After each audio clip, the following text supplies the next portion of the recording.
ஒரு ஆள் என்னடானா கூட்டத்தை காட்டுறங்கிற பேர்ல மக்களை பூரா வர வச்சு சாகடிச்சிட்டு இருக்காங்க. இன்னொரு ஆள் என்னடானா இலவசம் கொடுக்குறங்க பேர்ல மக்களை அசிங்கப்படுத்தி அவமானப்படுத்தி சாகடிச்சிட்டு இருக்காங்க. திருச்சி மண்ணச்சநல்லூர்ல திமுக காரங்க அந்த இலவச கூப்பன் கொடுத்துருக்காங்க எல்லா மக்களுக்கும். அப்படி கூப்பன் கொடுக்கும்போது ஒரு பெண்ணுக்கு மட்டும் கொடுக்காம விட்டுருக்காங்க. அந்த பெண் எனக்கும் கொடுங்கன்னு சொல்லி வாக்குவாதம் பண்ணி சண்டை போட்டுருக்கு. அந்த சண்டையில இந்த திமுக நாதாரிய திருட்டு பயிலுக அந்த பெண்ணை ரொம்ப அசிங்கமா பேசியிருக்காங்க, அவமானப்படுத்தியிருக்காங்க. அந்த அவமானம் தாங்க முடியாத அந்த பெண் வீட்டுக்கு போய் தூக்கு போட்டு செத்து போயிட்டாங்க, அந்த 8000 ரூபாய் கூப்பன் கொடுக்கலன்னு சொல்லிட்டு. இப்படித்தான் ஏற்கனவே ஒரு தடவை ஓசி பஸ்ல போறீங்க அப்படின்னு சொல்லி ஒரு அமைச்சர் வந்து அவமானப்படுத்தினாங்க. ஆனா மக்கள் பல்ல இழிச்சிட்டு அதே பஸ்ல தான் ஏறிக்கு வந்துட்டு இலவசமா பயணம் பண்ணிட்டு இருக்காங்க. ஒருத்தர் கூட எதிர்த்து கேள்வி கேட்கல.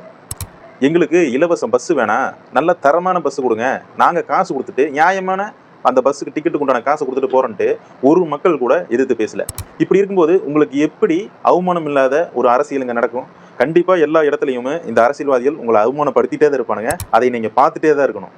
நீங்க இன்னும் எத்தனை காலத்துக்கு இந்த இலவசம் வேணும், இந்த 8000 ரூபாய் கூப்பன் வேணும், கருணை தொகையா 10,000 ரூபாய் பணம் வேணும் அப்படின்னு சொல்லிட்டு இந்த அரசாங்கத்துக்கு பின்னாடி அலைஞ்சிட்டு இருக்கிறீங்களோ அது வரைக்கும் உங்களுக்கு அவமானம் மட்டும்தான் மிஞ்சும். நல்ல கௌரவமான வாழ்க்கை வாழணும்னா உங்க படிப்புக்கேற்ற வேலை, உங்க திறமைக்கேற்ற வேலை, அதுக்குண்டான சம்பளம், அதை வச்சு வாழக்கூடிய கௌரவமான வாழ்வு அப்படிங்கிறது ஒன்று இருந்தால் மட்டும்தான் நீங்க கௌரவமா வாழ முடியும்.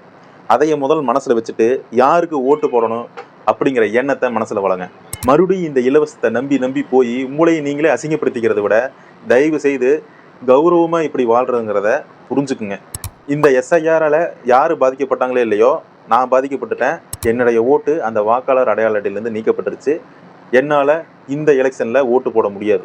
இருந்தாலும் என்னுடைய ஆதரவு எப்போவுமே நாம் தமிழர் கட்சிக்கு மட்டும்தான் இருக்கும்.